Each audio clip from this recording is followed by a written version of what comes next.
যমুনা সেতুর পানির কালারটা দেখছেন, ঠিক যেন সেন্ট মার্টিনের পানির কালার, আকাশের কালারটা, পানির কালারটা। শীতকাল হওয়ার কারণে যমুনা সেতুতে এখন নদীতে পানি নাই বললেই চলে, চর জেগে উঠছে, যেখানে কৃষকরা ফসল ফলাইতেছে।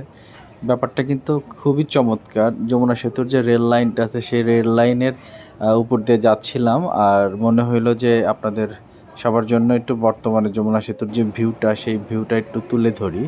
আর আপনারা দেখতে পাচ্ছেন যে একদম চর জেগে উঠছে।